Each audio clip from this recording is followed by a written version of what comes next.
Bueno, fue el 3 de marzo de 2020 que se conocía el primer caso de COVID-19 en la Argentina. 4 días después se producía el primer fallecimiento. Casos de argentinos que habían viajado al exterior y habían contraído la enfermedad, especialmente en España y en París. En un principio nos parecía que la pandemia estaba muy lejos, en otro lado, que no nos iba a tocar, sí. Y nos tocó.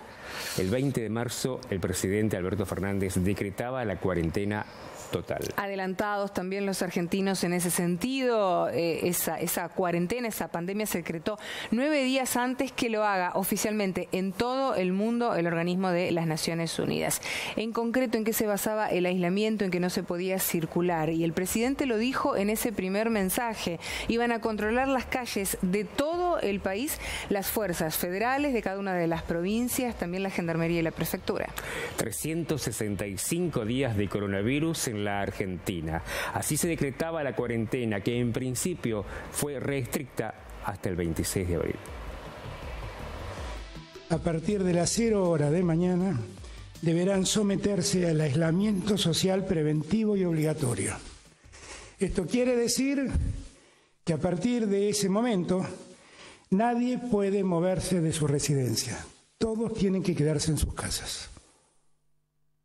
Es hora de que comprendamos que estamos cuidando la salud de los argentinos. Pero entiéndase bien que a partir de las 0 horas, la Prefectura, la Gendarmería, la Policía Federal y las policías provinciales estarán controlando quién circula por las calles. Exactamente un año pasó de este mensaje, quizás el primer mensaje en donde se hablaba de la pandemia. Ahora, ¿nos acordamos cómo lucía la ciudad de Santa Fe el 19, el 20 de marzo del 2020? Después de ese mensaje, estas eran las postales que presentaba el país y la ciudad de Santa Fe. Con las calles prácticamente desiertas, parecía una ciudad fantasma. De hecho, cuando hacemos el recorrido, no podemos creer que hace un año la ciudad lucía de este modo. Hoy si hacemos el mismo ejercicio y nos paramos en la misma esquina, la vamos a ver sumamente transitada, casi como si no estuviéramos en pandemia. Hay que recordar también que todas las actividades, o la mayoría de ellas, excepto las esenciales, se paralizaron. Todo estaba cerrada. La iglesia, bueno, de hecho, por supuesto, estaba cerrada, los organismos oficiales, las escuelas, los comercios. Podríamos decir que en un principio todos los argentinos, de esta manera también los santafesinos, cumplíamos de manera estricta la no circulación en las calles, algo que se mantuvo así hasta el 26 de abril. Después de esa fecha, en algunas provincias comenzaron a habilitarse algunas actividades porque, lógicamente, había que mantener al mínimo, aunque sea, las actividades económicas. Pero en esos tiempos, las preocupaciones que tenía el gobierno nacional era la adquisición de respiradores, preparar las camas sanitarias, hospitales públicos, prepararnos para una pandemia que nos llegó un año después con más de 2 millones de argentinos contagiados y más de 50.000 muertos. Miraba uno de los móviles policiales recién en las imágenes que estamos compartiendo y recordaba que la policía, bueno, patrullaba las calles y controlaba la circulación. ¿Te acordás que se exigían estas habilitaciones especiales para circular? ¿Te acordás del famoso formulario donde, bueno, constaban los datos personales, el lugar de trabajo, incluso hasta el dominio del vehículo utilizado? Y había ciertos puntos estratégicos en la ciudad en donde estaban los operativos, ¿no? Las fuerzas policiales pidiendo todo este tipo de documentación para saber si estabas habilitado o no para circular. Después vino la aplicación. Exactamente. Y fue un año muy difícil para todos los argentinos y santafesinos.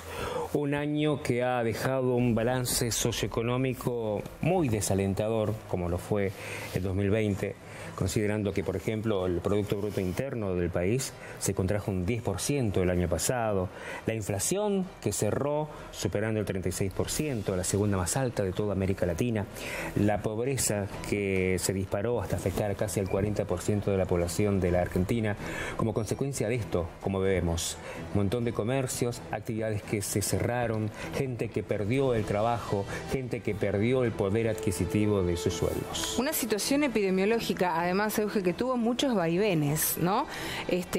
Al principio, bueno, hace un año no era tan grave, al menos aquí en la provincia de Santa Fe. Después, claro, con el correr del tiempo, con la suba de los contagios, esos números se fueron acercando a la realidad. Por ejemplo, de los lugares más comprometidos en aquel momento, que eran la capital federal y el Gran Buenos Aires, con contagios que no paraban de crecer.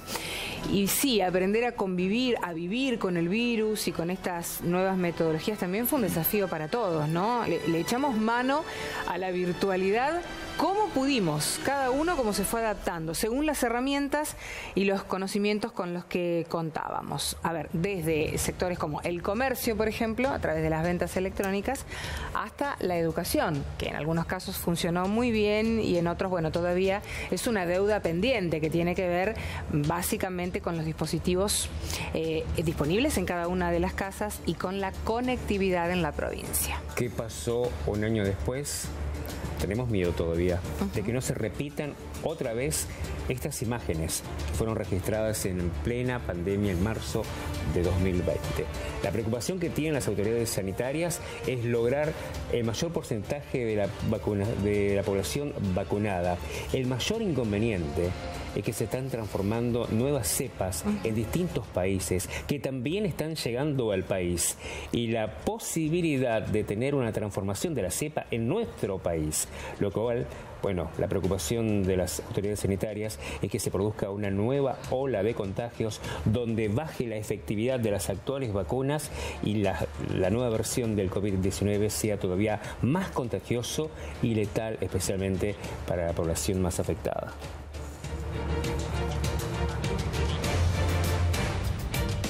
La pandemia no terminó. Debemos extremar los recaudos para que el COVID no nos vuelva a aislar.